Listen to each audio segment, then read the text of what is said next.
Let's get going again. It's Jingtao, right? Yes. Okay, just want to make sure I'm pronouncing your name right. So Jingtao's here to talk about large molecules, thinking about CMC development for that. It's a lot different, it's closer to my heart based on my experiences because it seems simpler, although there's a lot of complications as well. And just as a quick note, because I'm going to be sneaking out towards the end of the session, for lunch today, guys, we're doing a lunch and learn, where I'm going to be giving a quick spiel on using sort of competitive analyses to drive the scientific experiments you should be doing right now to really help yourself stand out. So I'm going to be sneaking out as we get close to the end here, and then I think we're going to be in a different room, and Ahmed will help direct you. So. Okay, thank you. So I'm going to pick up where Brent left, actually.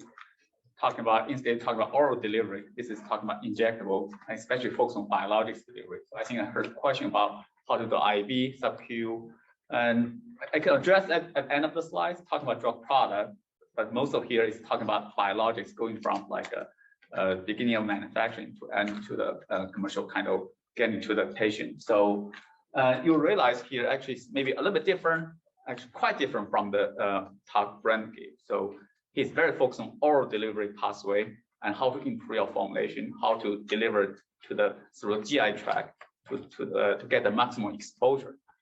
This is actually focused on not just the drug product itself, but also the manufacturing of drug substance and how to give you a drug substance for biologic product, because it's a different kind of like a modality come with a different kind of like challenges. So the talk here is very focused on maybe what you want to do, like really trying to get a molecule to the clinic and maybe get a proof of concept. So I'm not going to spend time talking about late phase development. I think Brent did a really nice job talking through what you're going to think about like when you go through there. But it's a very long journey for most of the product. So here I think it's enough for you to think about and to struggle already. So I think yeah. Okay, so it's a down button actually, not up button. So just a little bit background about myself. So I think this is probably important for you to kind of understand who I am. So when you talk to me, knows where you can leverage most. So I speak to a lot of different things, but some of them is my core expertise, and I can speak in depth so to help you understand. So I just actually joined Catalent like last year, so it's not very significant amount of time. But personally, I'm in the product development group in the Catalent Biologics.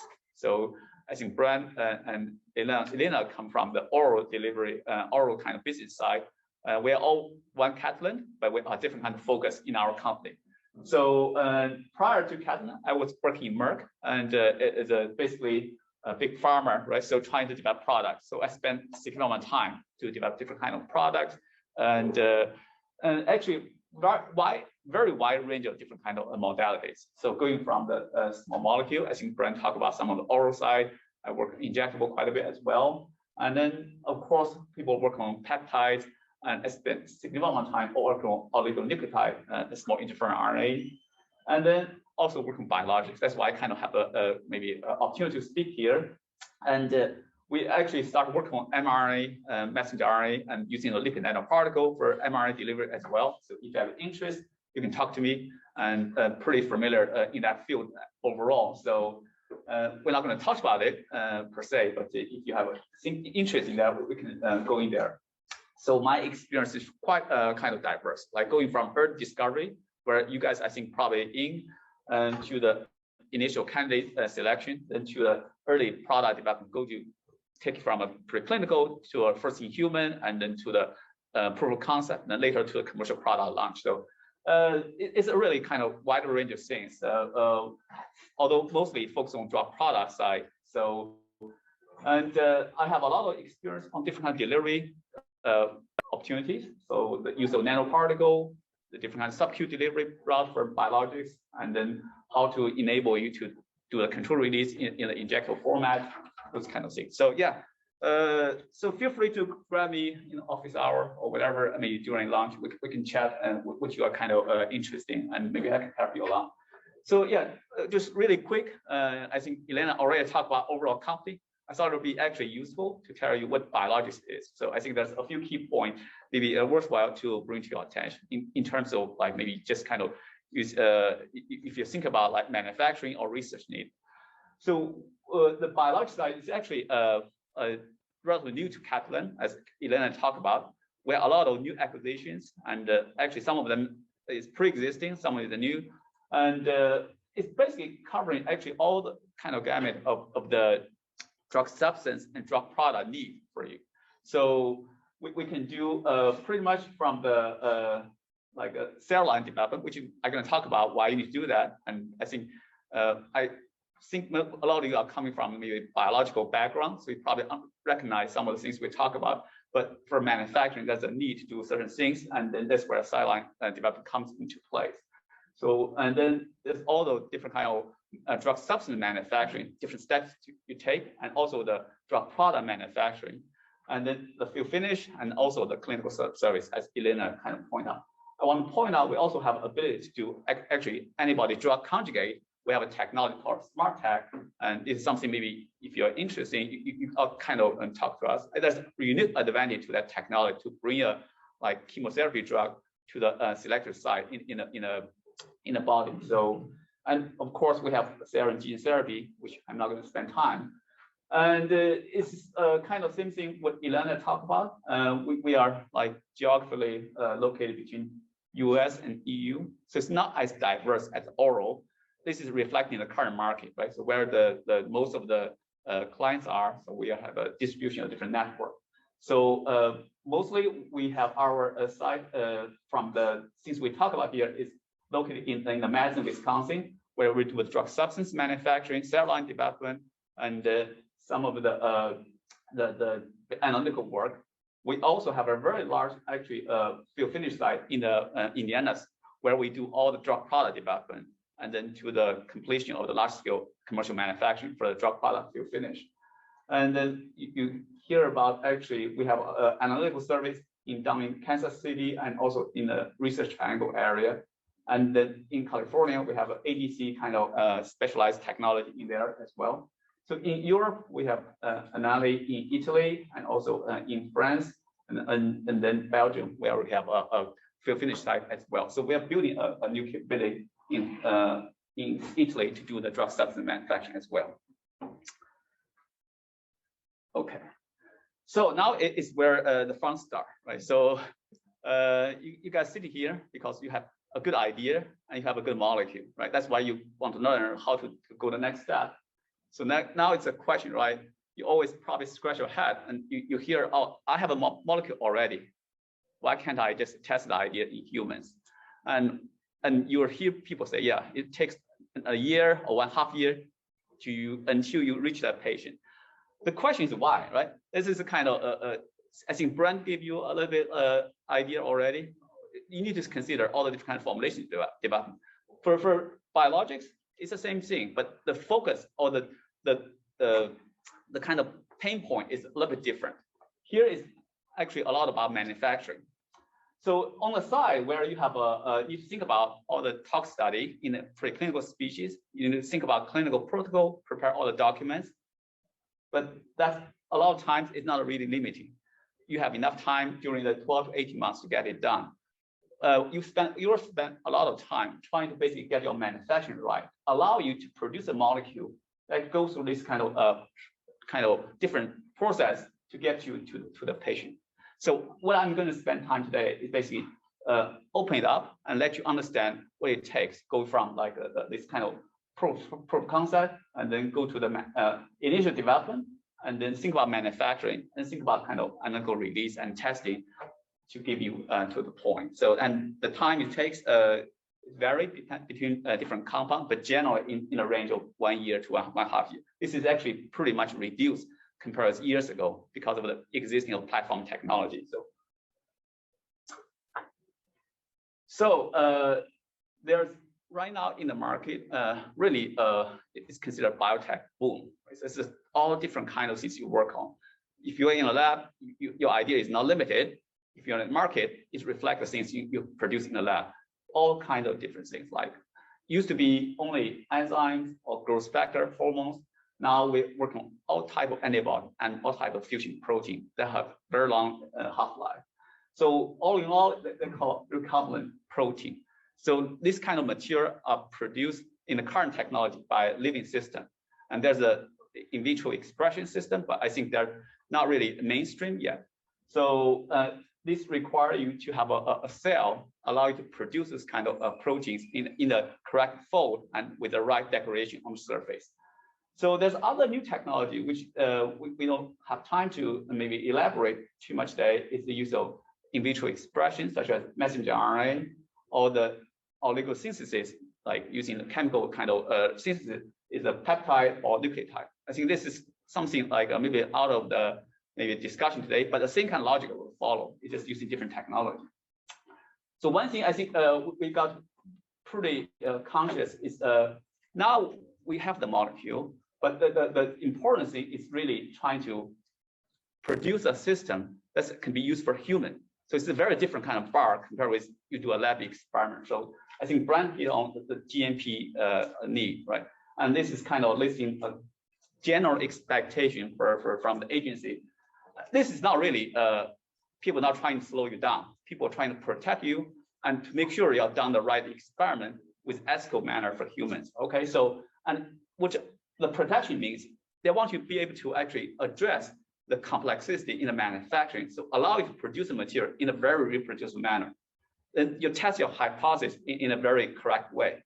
Otherwise, you produce a bunch of like maybe mass, and then you data is not reproducible. Then all the money is wasted. So that's keeping in mind. So it's not really about like additional control. It's about like the right things to do. So one thing to keep in mind, I think maybe some of you realize, but this is need to be stressed again and again in biologics. This molecule is very complex. It's not like a molecular structure you draw on the paper or the sequence you draw on your lab. This is using antibody as an example, and this is actually well recognized, and everybody probably know what the structure is. But you look at other things can actually be maybe modified on a map. It is actually numerous. The very important thing is to think about the glycosylation on the map. Fortunately for map, it's actually very simple. It's mostly N-glycosylation, although with different kind of sugar decorated to it. And this is very important to control once you are using a living system to produce the healthiness of the cell or the process you use in the cell affect this kind of outcome. And the problem is this kind of modification is affect actually a lot of things. The PK of your molecule, so basically you can have a molecule circulate in the blood for like maybe 2 weeks, 3 weeks, down to like a few days, just because of this kind of modification. And that's drastic. And affinity and potency, of course, is very important, right? So this is sugar degradation affect your binding to the Fc receptor, and then actually allow the also modification on the fat domain affect the binding to the target as well. And other things such as the presence of the methionine oxidation and deamidation on your molecule, this will actually affect your immunogenicity. This is very maybe under discussed in the discovery space. So the oxidation of the molecule is considered a significant risk, because what people don't recognize is once you have a molecule in the body, especially a biological molecule in the body, the first thing the body do is do a rejection to check whether it's compatible with my overall biology or not. If it's recognized oxidized residue and it's not really compatible with the existing kind of code, then you basically reject, causing antibody, anti-drug antibody, basically reject the whole thing, drug you have. And you don't have a second chance to go in because the whole drug will be clear the next time. So this is to be very clear. So this is why the control on the antibody, the production of the antibody, biologic drug especially, are super critical to be understand. Okay, so in order for you to think about, right? So generally, I think when people talk about early compounds and then people have a molecule, of course, you gotta have cash and the money go with it, right? And to do development, you want to go as fast as possible. This is very much everybody trying to do. In today's environment, if you are the first in entry in the market with any kind of therapy, it gives you a lot of advantage. You basically have the opportunity to kind of really grab the share, market share. But really, the problem with this kind of approach to speed is come up with a risk, because in order to give you a speed, people need to like do shortcuts in some certain way, or you do activity in parallel. One example is actually doing the manufacturing or doing the process development. Instead of doing like maybe one step at a time, like upstream, then followed by downstream, and then do product, people do things in parallel, basically lump together upstream development with downstream and the drug substance, drug formulation. So none of them is using the final material. So you have a risk, actually, even you come with the final process, it's not optimal. So that's a risk you're going to take. But that's something actually can be addressed through a use of like maybe more platform kind of approach, which we can kind of hear a little bit more. So the additional risk you want to consider is about the cost of your material. So most of the biological product is not made, is made in a relatively low yield. I think this industry really progressed in the last 20 years. It used to be you make like a product which is only maybe less than 1 gram per liter kind of production scale, and people need to make like 20,000 liter batch to produce for clinical need, right? That days has gone because of improving the titer. But this improvement in the titer actually require you to do a little bit of development work to validate and to really adjust to that kind of need. So this is where the kind of things you need to think about. So really, when you are a developer early on, you need to think about these two things. How much time do I spend to optimize my process or my manufacturing to get it right, to keep significantly lower cost, but fast enough to go to the clinic? And so we can hear a little bit like in details, which one is the key thing to think about and for this.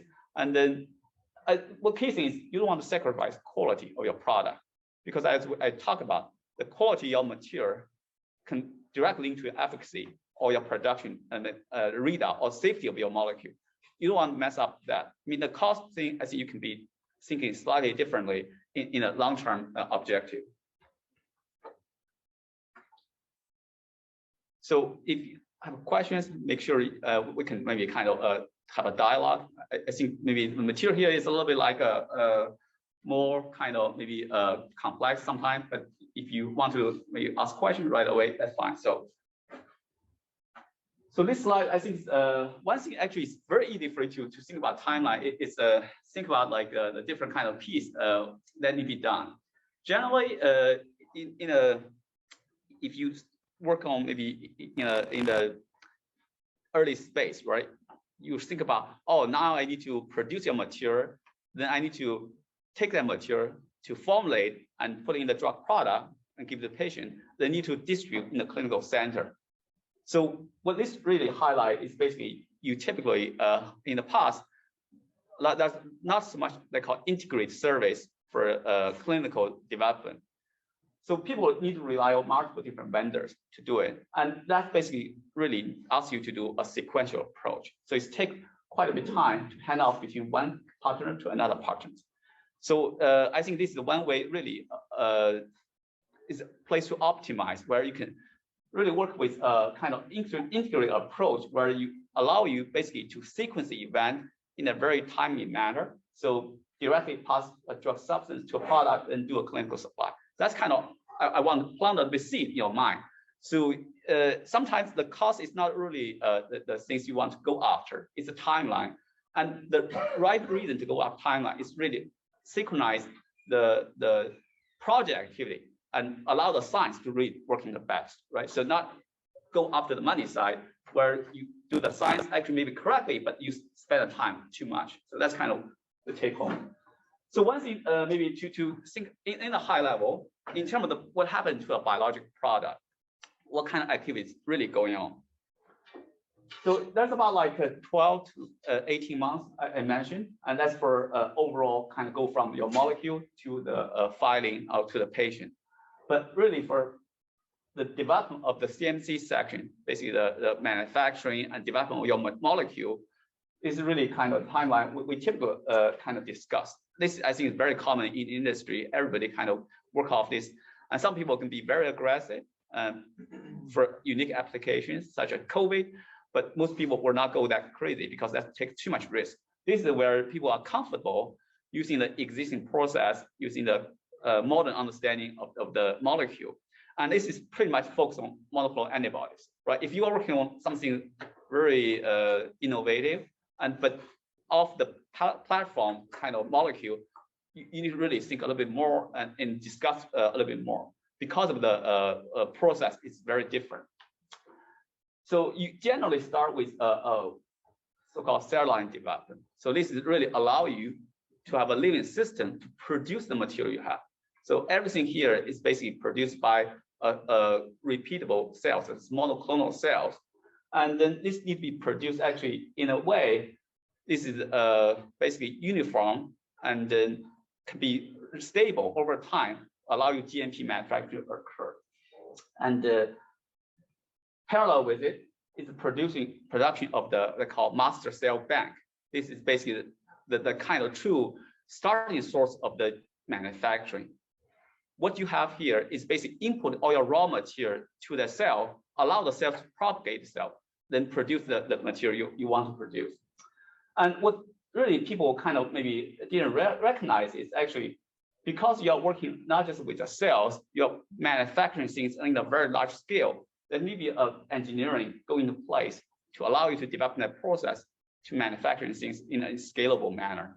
So here we are not talking about like maybe doing things in a lab anymore. It's talking about thousands liters of the reaction you need to put in place to allow things to happen.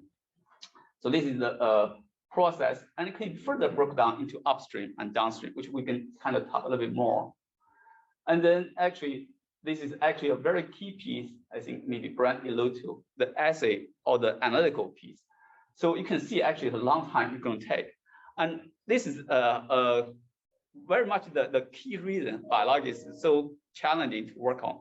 Because the molecule is so complex, people need to really spend like tons of time to develop different kind of assays to control that quality. And then everything around it need to be qualified in the end to do a GMP production and release and testing. So this is a very long time going to drag through it. And the formulation piece is really to address the stability of the molecule and also some of the drug delivery concerns you have around the molecule. And this is fit into both the process development and also work with the assay. So this is kind of another key piece where we need to address. And then you can see here at the end of maybe about 13 months, you probably going to have a GMP manufacturing for a drug substance, which you can have a molecule to release and put into a GMP manufacturing and do the release. Then you put it into a clinical service. This is another maybe kind of things hidden under the radar for most of the production. Basically, you send your molecule to a distribution center, and that distribution center allow you to send material to your clinic site. So you need to work with basically clinical service on clinical site to coordinate that passing material from the manufacturing to the clinic. So that's kind of the whole kind of flow chart for the activities. What kind of assay give us some example?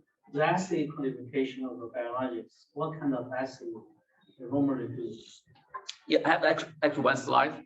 If you want, maybe wait a little bit. So, but it's basically address the things we have, but orthogonal tools to do that. So yeah, for monoclonal, I would say we benefit from the developing the last 20 years, so people know what to do.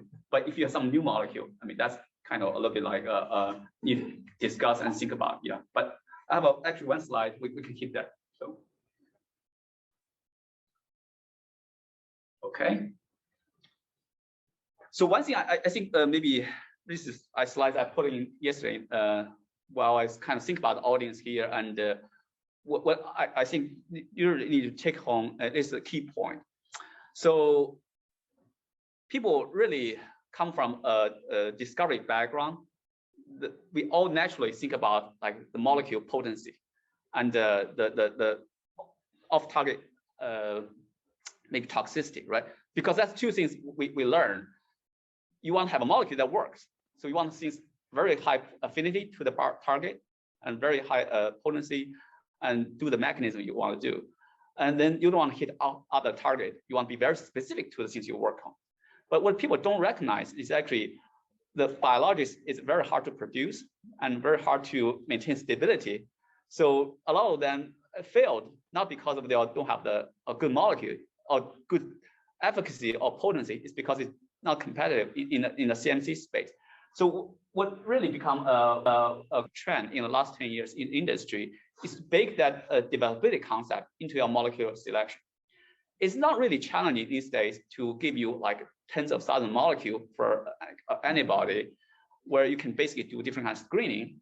What's really important is to have this kind of selection criteria in your molecule to allow you to select a molecule which has a nice CMC properties. What kind of things are we talking about? Like the things is around physical chemical stability. So the molecule really need to have enough stability to give you the shelf life you need, right? So these days, people really not interested in doing too much like a dry powder formulation for sterile or monoclonal antibody. Everybody wants to have a solution to do for obvious reasons. The lyo process take a lot of money, and it's going to be very hard to compete in the market. You want something to be stable at 2 to 8 C for like 2 years or 3 years. That's what people expect. That will not really work if you don't have a good molecule that are stable at the right beginning. No formulation can really help you if you have a solution which is really not stable. So other things to think about is a molecule which actually are not problematic in terms of going through a purification process. The purification we have nowadays is relatively like robust, give you very high purity, but the yield is not guaranteed.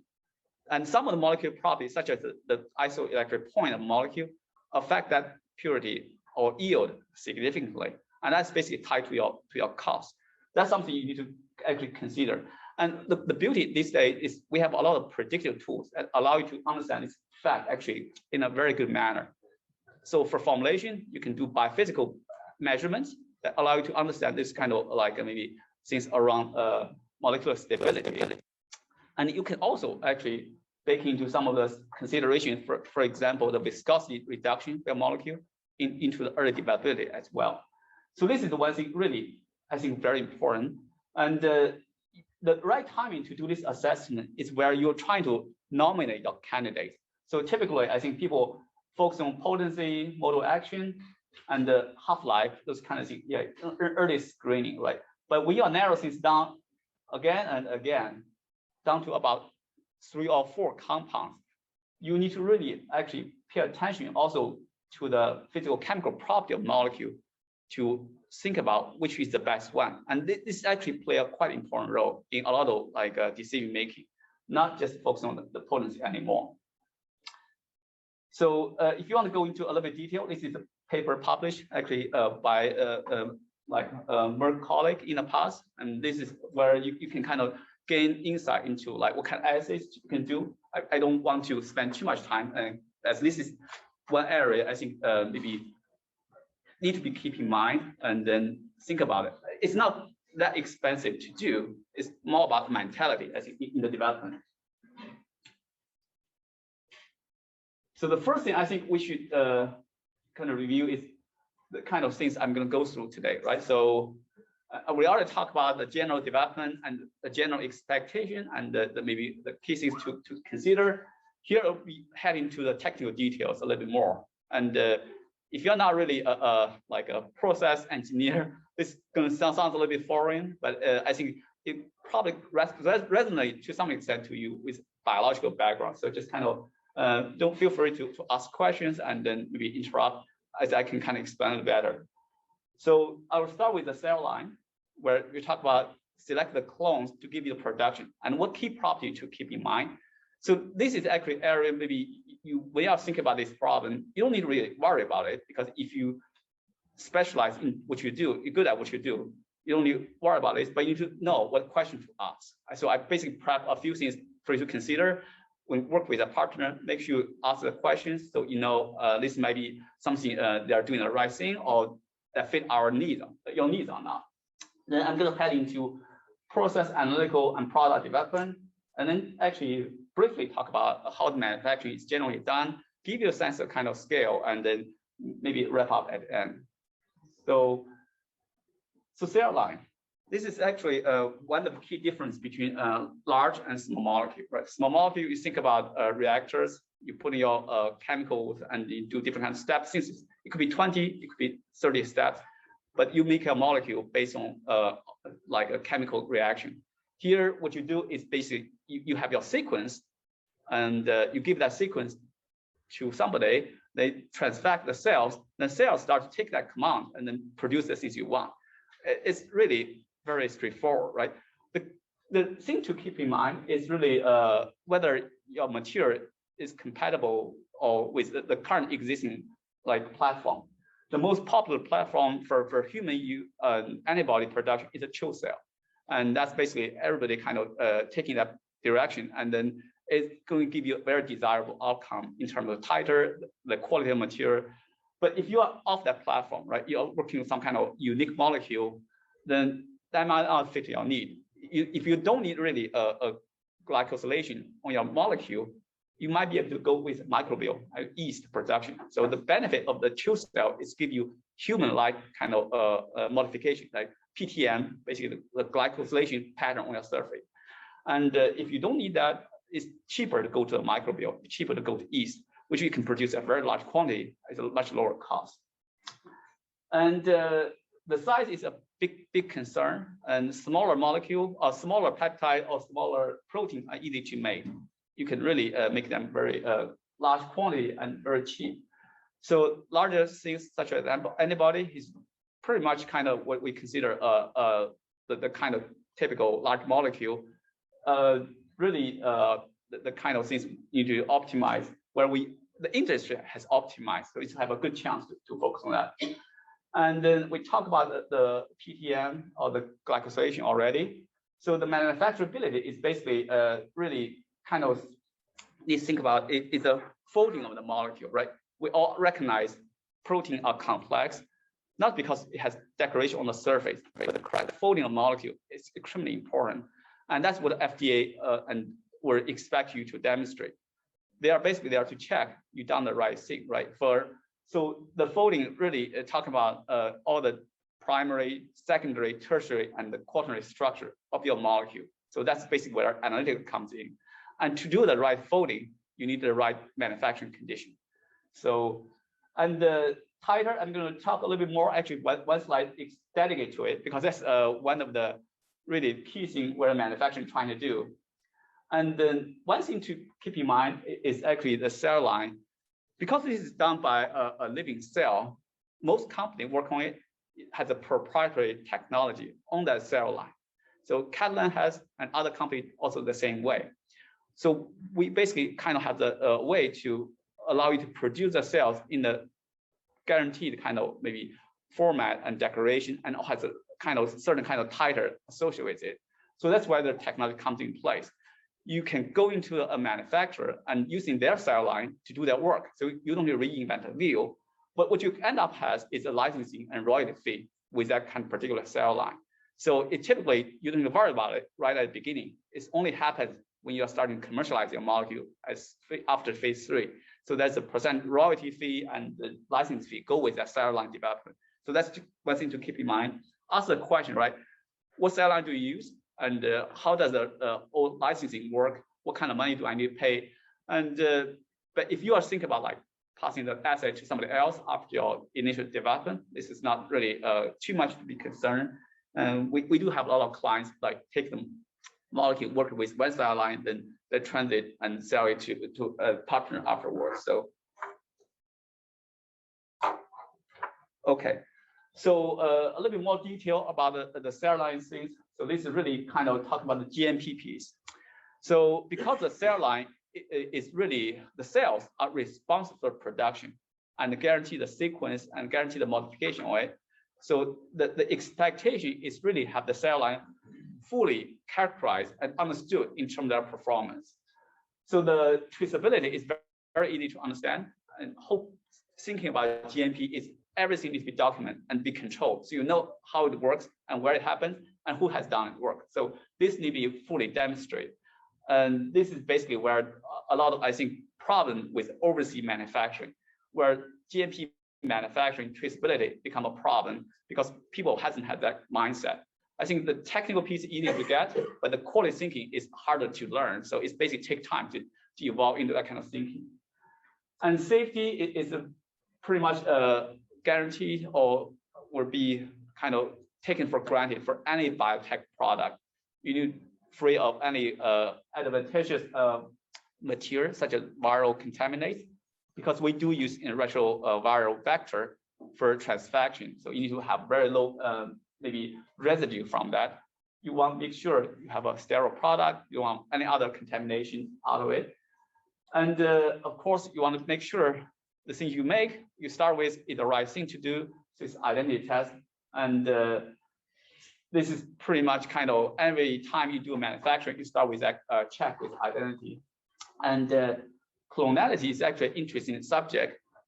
The reason monoclonal antibody is called monoclonal is because it derived from a single cell and with in that exact genetic kind of seq identity to it. So what's required generally in the GMP manufacturing is you need to demonstrate all your material coming from a monoclonal source, basically a single clone cell source. So this basically is the general expectation, but of course there's some exceptions in the current environment because of the urgency to do this. And this clonality demonstration or production is actually take quite a bit of time. It generally takes 5 to 6 months to go from selecting the right clone and then to demonstrate and to produce that clone and then to give you the exact cell to do the production. This is basically the longest time it will take for you to go into the manufacturing. And stability is something actually is tied to this kind of thinking, right? You will not have your cells do one batch, then will last for your whole life. You're going to pull that source of cells from maybe like initial discovery, then come to that cells frozen in the bank, and maybe 2 years later to do another production. What people want to expect, you demonstrate the cell is stable over that period of time, and then when it actually goes through the like generation of the cells and maybe passage of the cells over time. So that's basic guarantee. What you made at the beginning is exactly the same a couple of years down the road from the same kind of source of cell. That's demonstrate the stability. And of course, the cells will not really stay kind of in a lab environment. You'll be put into GMP kind of storage facility where you do a cell banking. So one thing I think people need to maybe recognize is they call master cell bank versus working cell bank. So the logic is basically you produce your cells from a lab environment they call research cell bank. Then you basically produce that enough to become a master cell bank, which become source of GMP manufacturing. What people are trying to avoid, you always tap into that GMP source for production, because every time you do production, you deplete that master cell bank one more. And because the master cell bank is considered well validated and well qualified, you want to really preserve that for future commercial manufacturing. So the solution is to come with they call working cell bank during the clinical trial. So you basically convert that master cell bank, expand once, produce a working cell bank during clinical trial, allow you to do different kind of manufacturing. It's still kind of similar to the GMP like master cell bank, but it really allow you to not depleting that master cell for commercial manufacturing. So that's kind of the concept there. Yes. Yeah, just one thing to talk about with the improvement of the yield. So what happens if you have the cell lines to give you the low yield? Right. What are you going to do? So that's basically need to come into the they call typically people take this approach. You start with a first in human trial, right, with a low yield cell line, and then you don't find a good approach out of it. You basically want to go to human and you stuck with it, and you produce a low yield kind of production platform and suffer with it until phase 2, until you demonstrate your efficacy. And then you need to spend a lot of money to justify the change to the agency. Say this change is reasonable, because any switch from different cell line is considered like drastically different material. So people do comparability exercise to demonstrate the change, and people even need to do the clinical trial itself to demonstrate this change is okay from human performance perspective. So it's a very costly approach. So that's basically what happened in a kind of past. And I would think if you have a choice, especially for antibody, this kind of like viral platform molecule, pick something which kind of you can stick with. You know it's going to be commercializable in a kind of near future. So not going through that kind of repeat of clinical trial for the sake of justifying the cell line change. So what happens if you change the cell lines, then why the antibody will change? Some post-translational. Exactly. Different? So if that happens, it will be, I think you probably need to redo the clinical trial. Yeah, the point of comparability is demonstrate they are comparable. So if you say, I done a study with different cell line, then all the translation marker is all different, then you have two choices, right? You demonstrate those change doesn't matter. Or if the change matter, you redo your whole trial from safety and to the efficacy and basically go back to the time zero. So if you can say, yeah, those changes are not meaningful, I think it's not the easy conversation, because that's most of the things on the antibody are like, say, glycal pattern is considered important, and in order for demonstrate it's not important, you need to trial a clinical trial to demonstrate it's not important. So it's basically a kind of well accepted kind of matter in industry now. Like cell line change is not really desirable unless you can demonstrate they're not really affecting all your quality. Even if you demonstrate they're not quality impact, you still sometimes do clinical trial to demonstrate there's no no alteration, because you never know what you don't know, right? We do all the tests based on what we know in the past, but what other people worry about is something else in there you have never know, and now you're using completely different process to do it, so you can end up with something you have no idea what's doing. So what about subtypes of the antibodies? Oh, that's totally out of question. Subtype is totally different kind of molecule.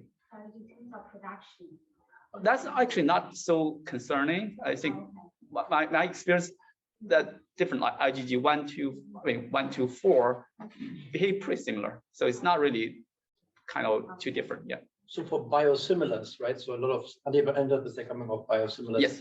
Do you have to show the same glycosylation pattern as the original compound, so to say, or? So pretty much that's kind of you don't need exactly, I think, match, but people go that direction, right? Yeah. Because if you show that to repeat the clinical trial, you got, that's what the logic, right? So if you look at biosimilar, you look at all your testing, it's all look the same already, but people still go to phase 1, still go to phase 3 to demonstrate two things, right? It's all the safe and all efficacious based on the same mechanism of action. So you have to repeat the you have to repeat, yeah, phase 3 trial, even for biosimilar. Wow. So it's not really a generic drug where you can just measure the PK, you're done with it. Now, biologics is basically, I think that's a key point. You only know what you know. So there's a real barrier for biosimilar. Not really. I mean, it can be. it's costly for sure. Yeah. So that's why the biosimilar drug is not discounted like to 5%, 10% of the small molecule drug. It's only discounted 60 or 70%. Yeah. Because there's a lot of cost going to the biosimilar production. It's kind of similar to the question we're talking about here, right? Yeah. It's which your cell line. It's a completely different product, but fortunately, you know enough in your hand to kind of guarantee success. But I think agency is not comfortable with that approach, just without doing the trial. Okay. So here is maybe one type of cell line, maybe we actually own, and I mean in Catalent. So I think really talk about the overall experience. So I'm not really an expert in cell biology, but what I can tell you is really pleasant in terms of yield and in a titer. So the typical industry kind of titer we experience. When I was in Merck, I think we're talking about like maybe routinely 3 to 4 gram per liter. So if you talk to somebody who has like maybe about 7 to 10 gram per liter, it's considered a higher range, right? And this is speaking to antibody and the typical things. I mean, you could have something only like below 1 gram per liter. So it's different kind of molecule. So one thing I think people kind of frequently talk about is the selection marker for the cell line. Basically allow you to have ability to progress that kind of cells with their molecule in there. So basically using an antibiotic to screen or using kind of amplification method. So here is using retrovector to directly integrate in the chromosome, so it's a stable cell line.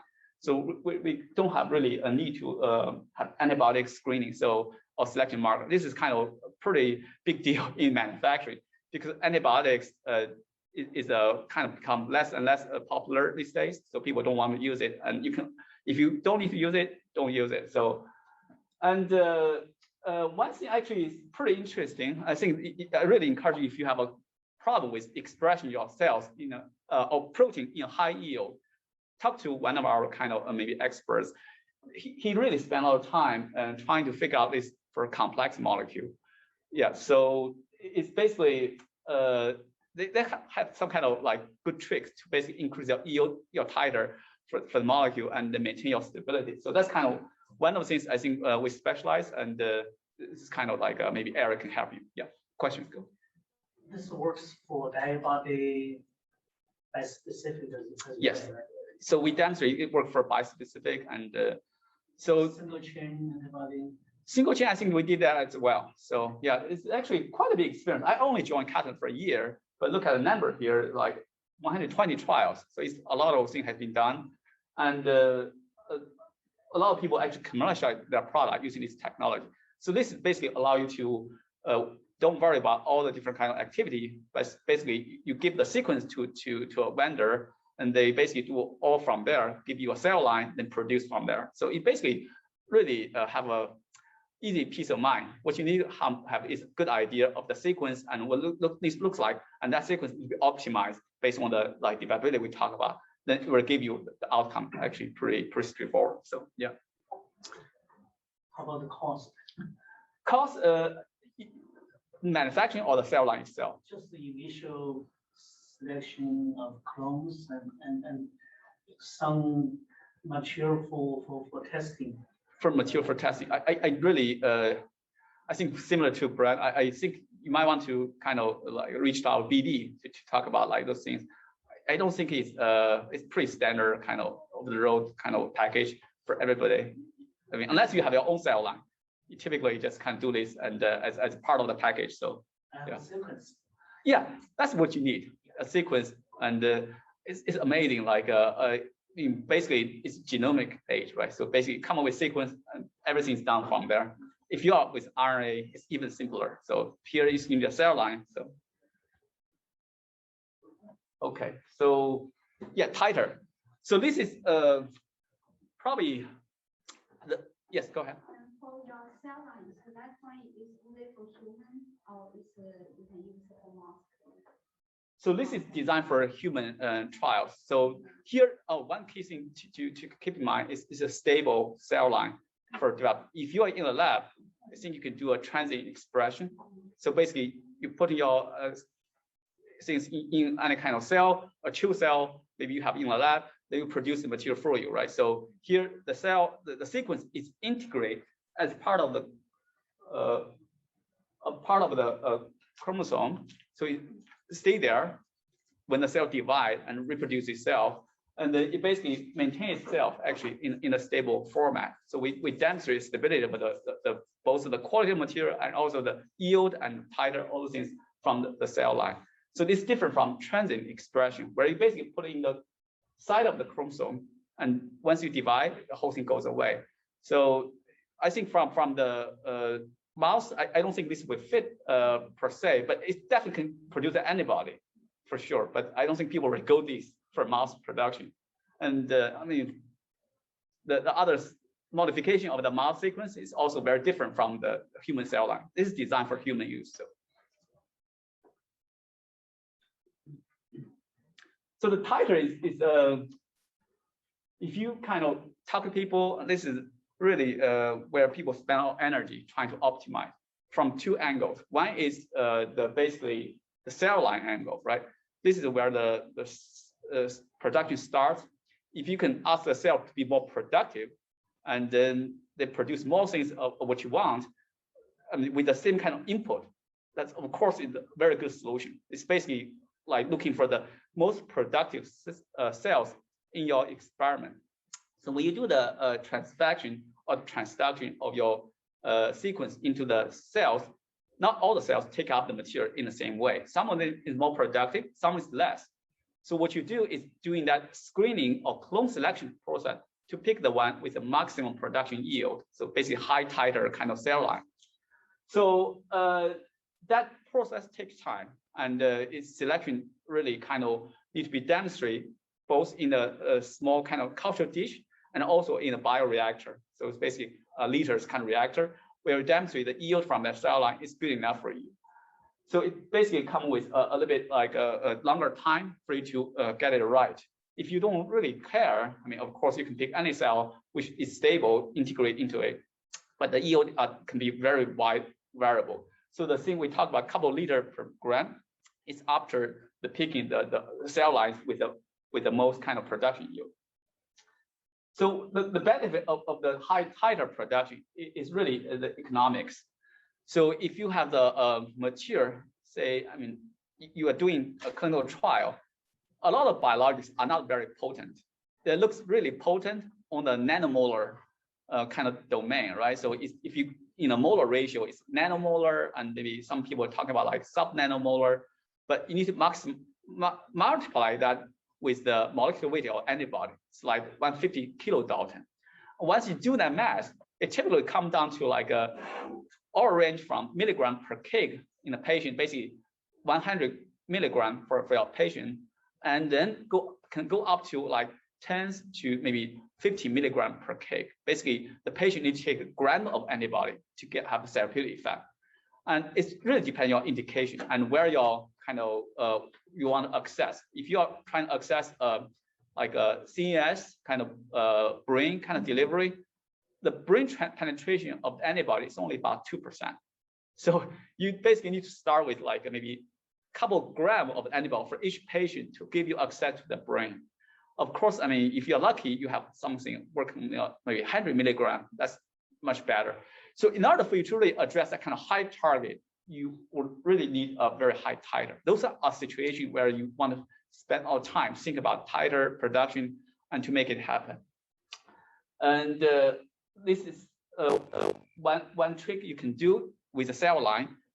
Another trick you can do is basically optimize your production process. So you start with the same cell line, you can actually increase the yield of that production by changing the feed. Basically, that's where the process comes in. So the trick is to increase the nutrient of the cell experience, then allow you to have different productivity. So basically, there's two things you need to think about. One is the cell line selection, and you want to go the best cell line. The process can happen later, but you typically start with a platform process, allow you to change the nutrients feed to the cell, how you feed the cell, then allow you to have a like maybe optimization of the titer. The trick you can play on the process is not really maybe day and night, maybe a few fold at most. You not be able to rescue a cell line with the nutrient feed, right? So it's maybe obvious, I mean, for most people, I think. So what's the downside of the high titer cell line? So this is one thing really kind of maybe think it through. So with any kind of technology, when you try to strain the system to ask the cell to produce so much material, which it doesn't need, it's working as your kind of powerhouse, it will sacrifice something else. What typically comes as a problem is the glycosylation and stability of your molecule. Because the cell produces so much of one material, sometimes doesn't fold things very well. So it can be improper folding. So then you not only need to like titer, but also look at those kind of properties when you're doing selection. So this is where you really want to be cautious and not go after a single target. This is where the development mindset needs to come in place. You optimize based on a few attributes and to get you what you need. And of course, you want to optimize the cell line. You have a longer time and more cost go with it. So you need to hit a balance in a timeline cost versus the ideal target you need. This is more problematic for low yield maybe product, and not so much if you are working with like a high yield kind of material. So, and here is kind of the one thing I maybe didn't mention. The first thing we talk about cell line technology. So actually, it's interesting. The first one we talk about is that called GPAX. It's the first generation technology. Now they come with a second and third generation, allow you to have even higher titer. So yeah, this is a concern or problem. Make sure you can kind of think in that manner. I think in terms of the technology detail is really kind of maybe something you can link to our in-house expert to further understand, to make sure you know what the benefit. So what's showing here is basically the stability of the production over like the passage of the cells. This is kind of required testing for any kind of cell line development, where you basically demonstrate the material is maintain stability while the cells are reproducing or doubling itself during the production cell. So it's not changing itself. I mean, with other things also going to place, such as the quality of the material during the production and the genetic stability of your cell during the manufacturing, basically doubling of the time. So, okay. So now we need to talk about the fun stuff, which I kind of spent a lot of time thinking, the manufacturing piece. So the biological manufacturing it's complex, and it's a little bit foreign to maybe people who don't think about like protein expression a lot. But if you work on protein expression, it's probably similar. But now you're talking about large equipment and large process parameters you need to control. So, and here is actually, I basically take a kind of diagram, kind of help you understand what does it take, right? Go from beginning to the end. And there's a few places where we can spend a bit more time, talk about the process and parameters. So you already have your working cell bank we talked about there, and then you have a vial. What typically does is you take that cell and maybe a few mils of it, and you gradually actually scale up the production volume to a bioreactor. So this can be a reactor coming from maybe a few liters for lab use, could be 50 liters for maybe animal use, or could be go to 1,000 liters for human need. And in the past, I mean, industry has built up like incubators up to 10,000 liters or 20,000 liters. I mean, in a stainless steel tank, you can imagine how big that facility is to solve that kind of tighter issue. So, but really, it's a gradual scale up process during the initial cell culture to allow the cells to gradually adapt to this kind of rapid changing environment, right? Because you are really diluting themselves. They don't have the neighbors to talk to. They're trying to sequence, maybe have the right growth. So what we learn is the cells need the right context environment. So you basically gradually improve them so they have the right context, and then scale up to this manufacturing. In the manufacturing, it typically has a two-stage. One is to grow the cells. The other is produce antibody or produce a biologic. So they're called the N-1 process. Basically, before the production of the feed media, you really mostly grow the cell, increase the cell density. Then after that, you basically use that existing cells and then ask them to start to manufacture the things you need. So they're the powerhouse. Then once you are doing this is called upstream production. So all the way things about cell culture, cell production, bioreactor is an upstream production. So, and arbitrarily we define the things after the cell called downstream production. What is included is basically you take your cells, which antibody is secreted out of the cell membrane. And what you need to do is separate your cell from your product using what I call a filtration process. So it could be done centrifugation as well, but current technology is filtration using basic density depth filtration. So basically you filter your material and the pore size of the filter is about a few micron, and then your antibody goes through right away. Your cell is 10 micron or bigger, stay on the membrane. So you have your clean product at the end, but that's not enough. What you need to do is basically remove all the other kind of maybe impurities in your production. For example, your whole cell protein. I mean, the cell, in order to produce, it produces a lot of other things which you don't want. Some of them is like can degrade your material. Some of them is immunogenic to human. So you need to remove that whole cell protein during the two process, which actually demonstrate here is like maybe it's missing is a chromatography step. And we're gonna maybe talk about other chromatography step in there as well. Then you typically go through a concentration and maybe buffer exchange to give you the right maybe expand composition for your formulation. Then what this demonstrate here is actually an older kind of way of doing maybe manufacturing for MAP is doing through lyophilization. This is basically a technology to dry your material to give you maximum stability. So this was needed for most of the unstable products such as growth factors, cytokines, and but it's not really popular for antibodies anymore. So antibodies typically packed into vial, stored as a liquid solution. Then you go through all the kind of maybe things you never kind of think about. For example, labeling of your material, packaging them in a container, sent to a clinical site. Not too much technical thing here, but it's actually quite important in terms of the clinical supply. So we could spend time talking about upstream, downstream, and then drug product and analytical, maybe in a little bit more detail. One thing to keep in mind, and you're here people doing the process, is maybe iterate again and again this kind of the map here, right? The process validation. This is more a problem on my side for commercialization, where you need to think about, oh, now you have the process, you need to demonstrate your process is robust enough for a batch over and over. So this really, and understand what parameter that you can control and then to keep in check for your production. So early stage, really what people kind of tend to these days is they call platform technology. So what this means is not you can be able to do everything you want with your molecule. I think the term we call is like maybe 70-30 or 80-20 rule. Your 80% of your parameter is probably going to fix using the same kind of manufacturing process.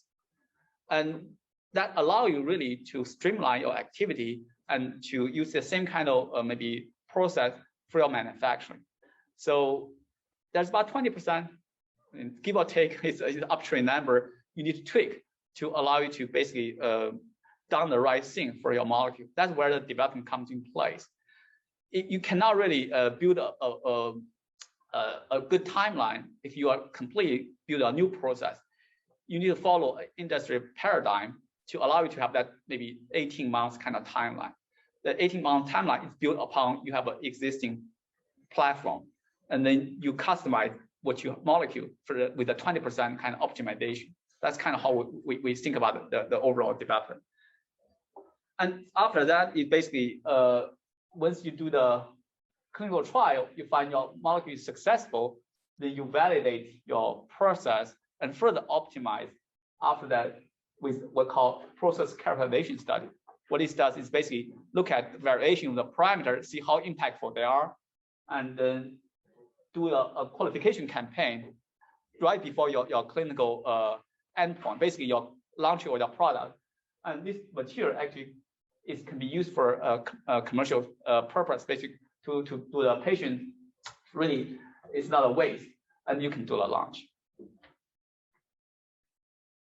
So upstream, and this is very heavy, I think, in the work because really there's a lot of things going on here. But I'll hit on a few key things to maybe help you to think about and maybe ask the intelligent question when you think about the problem. So the upstream production is really about cell culture. So you might done it in a lab. Here is talking about bioreactors in larger scale. But there's different ways to operate this. And the industry standard is they call fed batch. So fed means you're feeding the nutrients to the cell and maintain at a certain kind of ratio to allow it to produce in a maximum yield. And the batch, it means it's a single kind of reactor and it's stay in the same reactor all the duration of your production. The newer trend is called perfusion reactor, where you basically doing a continuous manufacturing. You're pulling your material, your antibody out during the manufacturing and to purify out of the batch. And this allows you to do a smaller batch because you are doing production over maybe 30 days instead of 2 weeks. So this allows you to produce longer and larger kind of material with a smaller footprint. But really, the standard right now these days is still fed batch. So in terms of timing, for one production, it typically takes about 2 weeks to about like a month to do that cell culture like a process. But in order for you to get to the cell culture, you do a cell saw, basically taking that frozen vial and then gradually passage them to the larger size and give it to the bioreactor. So several key parameters you always kind of want to optimize in that 20% platform, maybe optimization is in the seeding density. So it's actually, you don't want to seed too high where the cells don't grow very quickly. You want to seed right enough so it can grow at the right kind of maybe tendency. So it's actually not maybe people know what's the target that typically work on for most of the molecule, but it's going to kind of vary a little bit. Every molecule is a little bit different. So the new requirement nowadays is the animal component-free medium. So in the past, most of the cell culture was done with like some kind of bovine serum in there to allow you basically to keep the healthiness of the cell. Nowadays, we go away from that. Basically, we want to minimize any contamination and the possible kind of immune reaction. So that's kind of what requirement. Make sure you ask the question like, what kind of cell line do you use? What kind of component medium do you use? And then we always vary like the things important to cell, the dissolved oxygen and the agitation and the temperature, all those things to make it work. So we try to optimize is the product and impurity and process impurity. Process impurity is the things go along with the manufacturing, the whole cell protein, the residual DNA, all the other things. The product impurity is basically you have a correct folding of a molecule, but there's a molecule with incorrect folding and with a different kind of surface modification. Those are the product impurity you need to worry about. And typically in the industry, we take this kind of two different kind of approach. One is using a high throughput model they call Amber system. This is basically just a kind of a liquid handler where allow you to do cell culture in this kind of plate. This is actually pretty neat. You can do in a very large amount clone maybe selection, and it allows you to monitor all different kind of like waste during the production, basically metabolized in a cell culture process, and then you go along with it is a like high throughput analytics to monitor all the cell culture performance. So this is kind of go along, but you still need to have a demonstration in this kind of like bioreactor. So this is a cell culture kind of like in a dish. Here is basically cell culture in a reactor, very similar with the bioproduction. So these days, people can scale directly from like maybe a couple liter bioreactor directly to 1,000 liter tank. So this is pretty remarkable. Really, we rarely go through like intermediate step these days. It's basically people know enough to know what area to pay attention. So this is where you do a validation. Most of the time, for antibody, I think it's a confirmatory exercise these days. But for other type of molecule, you might encounter a challenge in production where you need to fine tune in this process. So downstream, right? So this is kind of where you want to think about the purpose of downstream is remove all the impurity during the production. You already have the material in the media, you are fishing it out and then give the material you want, and you want to have the optimal or the most highest yield and the best quality out of it. So it typically described is the first step is the filtration to remove all the cells, then have a 2 or 3 chromatography step to basically allow you to have the product come out of it. And most of them is chromatography. And then it basically also you think about is the removal of the virus. So because we're using the virus in the initial cell line, so this is really requirement to remove that cell virus possibility from the cell line. So there's a lot of, one is viral inactivation step, the other one is basically viral filtration step. And these two are orthogonal to each other. It's basically a requirement from the agency. And one thing to keep in mind is we are, although the technology is very similar with any kind of like cell culture, protein expression lab, it's chromatography, all the things, but we need to use the materials that are suitable for GMP purpose and can be done in a large scale. So that's why you kind of hit into maybe a certain kind of resin. It's more popular and then more useful for production. And we talk about viral inactivation. So, and then, yeah, so here is basically the game here is really trying to have a high yield recovery and with the maximum purity you need. So typically people know what impurity profile they want to hit. It's a very established maybe guidance on the like specification of the molecule. But some of the material need to have a better kind of understanding in terms of the whole cell protein, especially lipase in the current environment. Okay, so this is kind of the maybe iteration of the whole raw process. You basically start with a protein A as any kind of purification. This allows you to fish out all the antibody as a kind of antibody case. Then you do actually a very much low pH to reduce your viral kind of maybe activity. So this doesn't remove the virus, but it inactivate the virus. Then you do a 2-step or 3-step purification. So basically, first purification is generally it's an anion exchange to allow you to select the antibody with the right kind of maybe against other proteins. And then this actually polymerase step is considered 3-step. The third step in the chromatography, it's generally variable, depends on your outcome or what you need. And I think people optimize this mostly depends on the different molecule. Then you have a viral filtration, then you do a concentration step at the end. So this is kind of long, but it's typically has been kind of routinely done for biologics. So it's really not kind of unexpected to work in this manner. Okay, and drug product. This is kind of the maybe fun stuff, but a lot of people maybe kind of didn't recognize how maybe valuable this is until like they're in the maybe marketing space, right? So the true value of the product is basically in a presentation of the format to the patient. So this is where the patient is going to see, and a lot of times actually it's become the competitive edge to a product. I mean, of course, if your molecule is superior, that's really the best. But sometimes for the same molecule, in order for you to compete in the market, you can have a different kind of presentation. So one thing to hit the point, I think we raised in the previous discussion is the sub-Q versus IV delivery. I think majority of the antibody or biologic is still through intravenous delivery, and it's well recognized. It's the best way to give you 100% bioavailability. But we are now switching to the subcutaneous delivery because it's much more easier for the patient and save time in the hospital and more friendly. So, but it comes with own challenges, especially for high dose antibody, where the viscosity can be extremely high when you're packing like 100 or 200 milligrams per ml of antibody in a single solution. And that really make your injection very hard. And so that's a place where the formulation can play and help you out.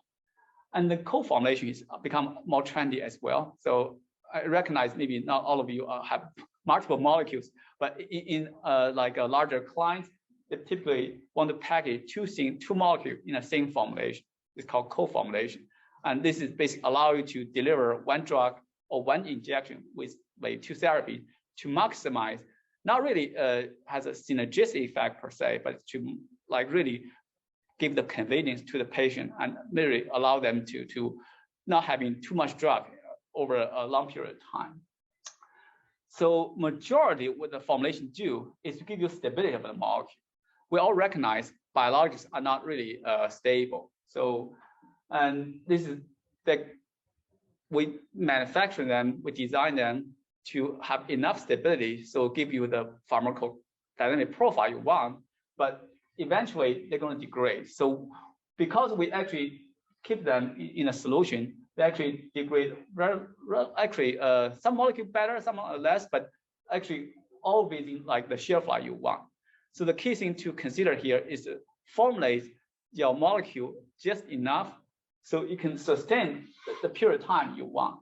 The typical things we want to hit is like in the range at 2 to 8 degrees in a liquid for about 2 years. If you're shorter than 2 years, and maybe hitting 18 months, it's still acceptable. But if it's below that, it's really not a feasible product anymore. You need to consider going to lyophilization or to a frozen. The reason is because shorter time doesn't allow you to go through the distribution to the clinic or to the maybe pharmacy to dose it. So make sure you have that stability timeline in mind, right? So this is actually quite maybe important when you're thinking about product, not just the molecule anymore. And what also keep in mind is the key thing is about the manufacturing process for the product. So because biologics are injectable, the key thing actually, I would say the number one concern from agency is the sterility of your material or how sterile your material is. You don't want to cause harm by injecting something which is not sterile. So you typically need to go through all the manufacturing in an aseptic environment, especially during the last step. If you have a filtration process, basically can guarantee your sterility, that's great. But in the end, that product needs to be filled into a sterile facility, just put it into the vial or syringe like that. So that last step is called fill finish. So it generally in the current modern practice done in an isolator, where it's guaranteed extremely low level particles and very low risk for contamination from any kind of bacteria and other time sources. So this is called aseptic process. And this is one area actually probably get a lot of complaints or what agency going to spend time. And there's also concern about like bioburden and endotoxin, those kind of things. So if you do a first in human trial, FDA will not really ask you a question what the molecule is. They will ask you, how can you guarantee the patient is safe? And this is actually, even though it's not really maybe one thing in your mind, but this is where you need to pay attention, make sure you get it right. So it's not stopping you from going to trial. And this is what typically looks like for formulation screening. And really the detail here is not that important. What you should keep in mind is the current technology for formulation is we have certain kind of platform, but typically we would like to make sure we do a screening, a different kind of composition of the experience to give you the right fit. Because it's not like a maybe purification where you know exactly what the outcome is. Formulation is still kind of considered art, not a complete science. And we would like to make sure we're not really working in the wrong domain of the composition.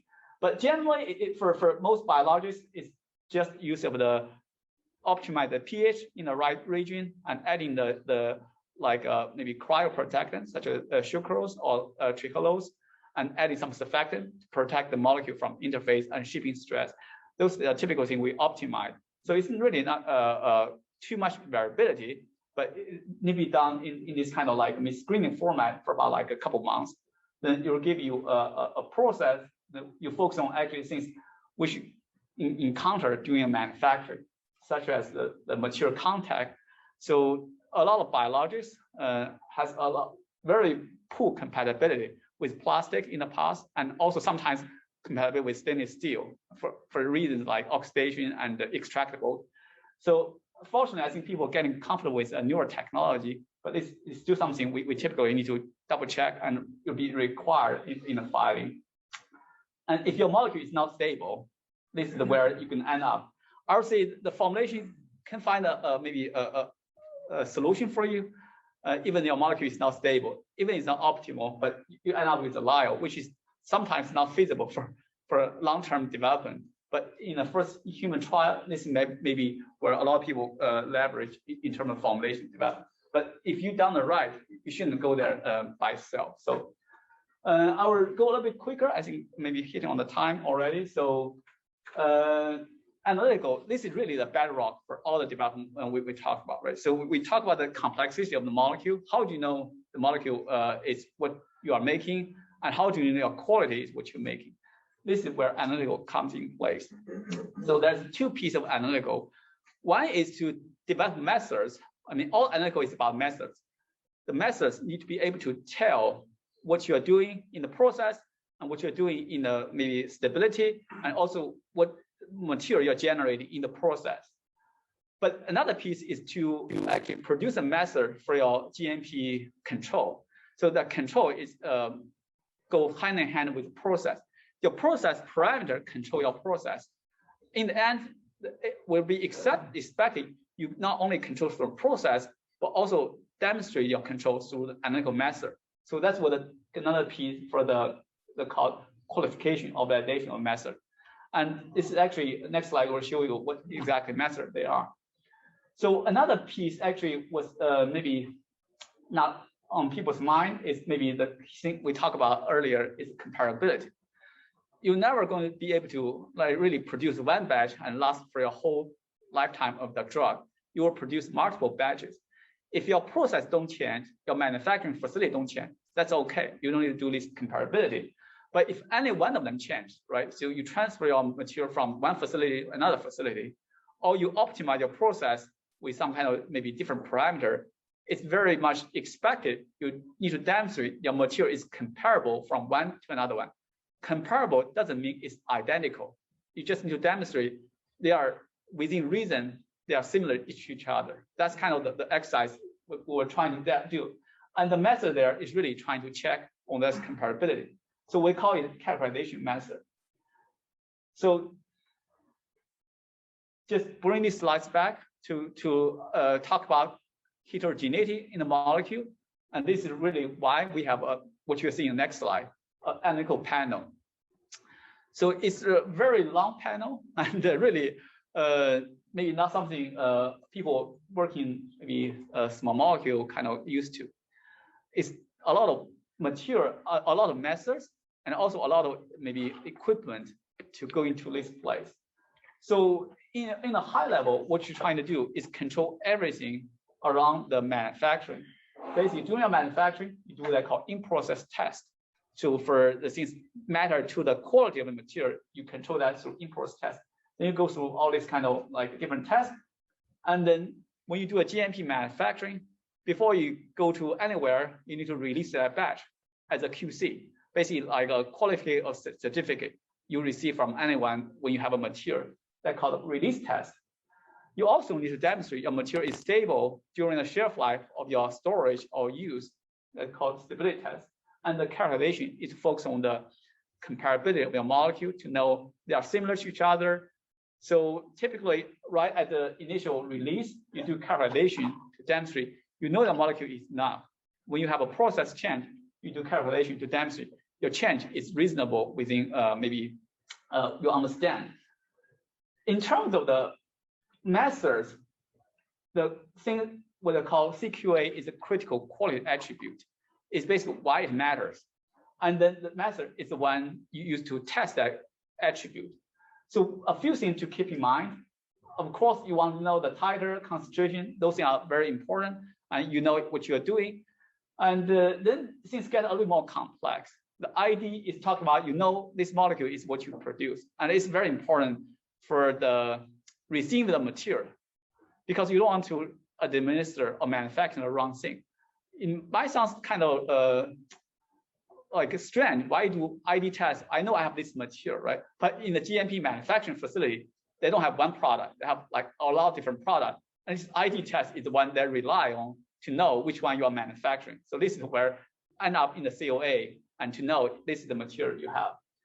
And then what's different between small molecule and biologics, you have a functional analysis. So even though you have done so much tests, people are still not sure the material has the potency or the function you have. So people rely on a binding assay. This here is called ELISA, basically affinity test. But a lot of times, people need to go beyond that to even cell culture-based like potency test, basically cell-based assay.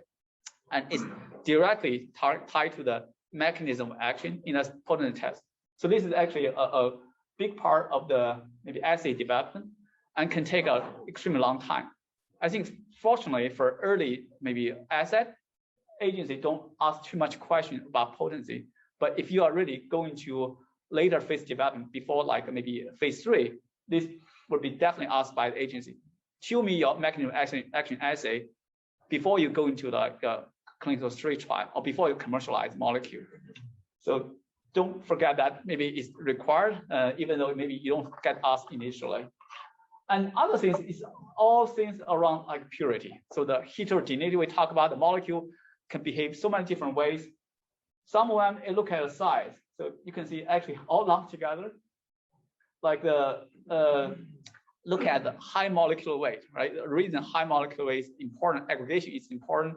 and it's because it's called immunogenicity, or potentially can cause immunogenicity. This is one of the key assays we're trying to control in this large molecule. And it also, the molecule, even though it looks like all kind of well-shaped, it fragments a lot, especially when the disulfide bond break and you lose a portion of it. They call fragments. So you basically using this kind of CE assay to capture the presence of fragments. And then you look at actually charge variance, which is shown here. Basically, the antibody can be oxidized or can have maybe lose a few, like maybe amide in their deamidation, then actually produce a molecule with different charge. So we use this kind of charge variant method. So we see isoelectric focusing method, or maybe some kind of ion exchange method to monitor the variation in their charge. And then you actually also have other type of maybe impurity method to look at, like basically the presence of the whole cell protein and residual DNA, all those kind of things.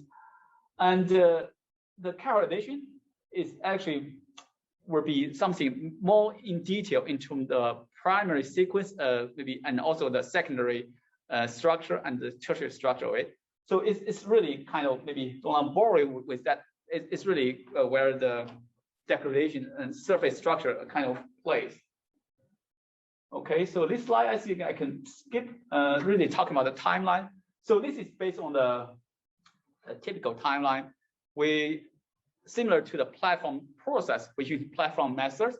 So when you are working with like anybody trying to do this, there's no need to reinvent the wheel if this molecule is like a typical molecule we solve.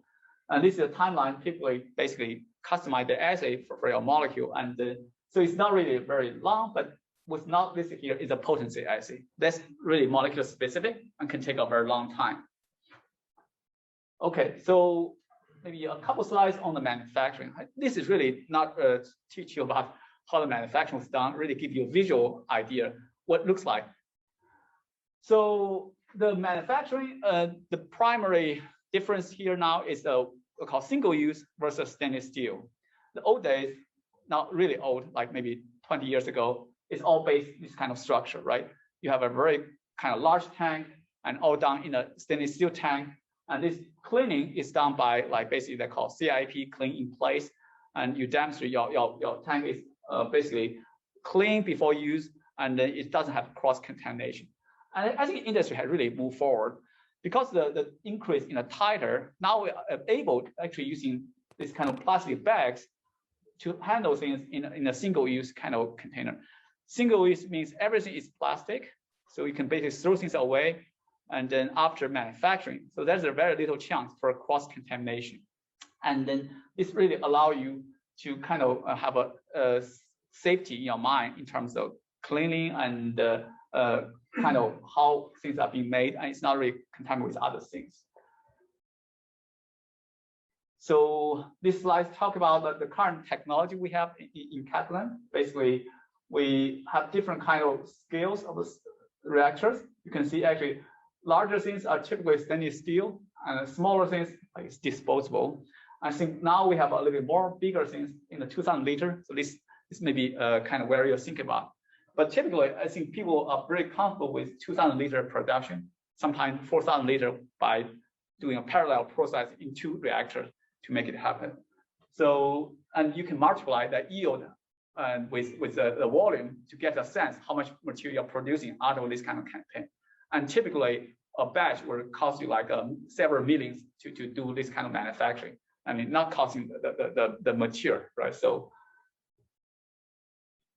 last one, drug product. This is what kind of the isolator we talk about. This is like really a design for early stage kind of manufacturing, where all your vials are actually fully enclosed in a system, and your material is actually what's not shown here. Material is probably transferred through a portal into the container after the sterile filtration.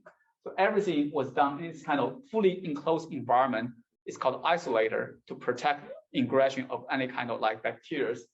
So, and this is designed for automated processing. So in other type of format, we have a high-speed filling line for commercial production, but this is designed for like early stage kind of filling. So this system is called VanRex.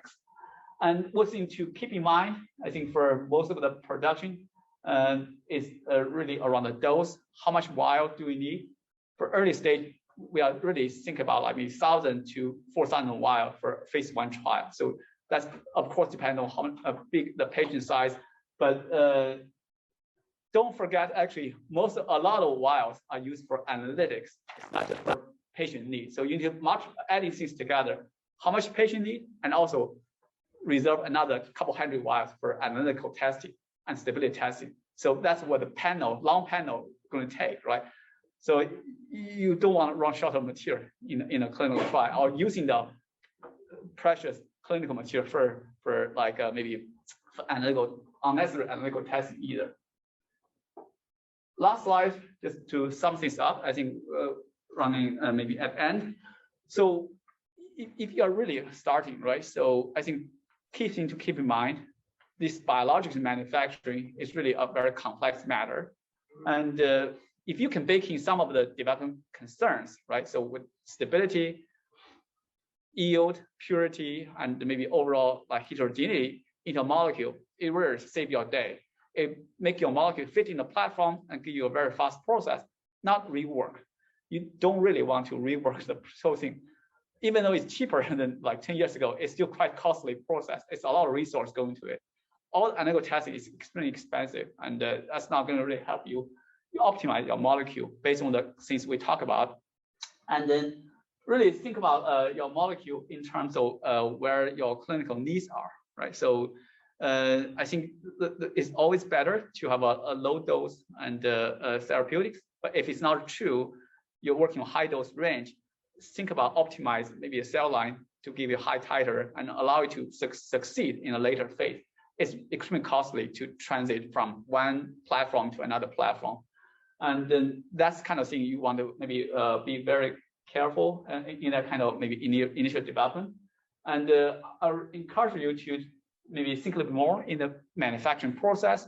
This is not where you need to maybe spend all your time, but if you are starting be serious about GMP, the process control is what matters to the everybody. You want producing is not only efficacious, but extremely safe and also extremely reproducible over the shelf life.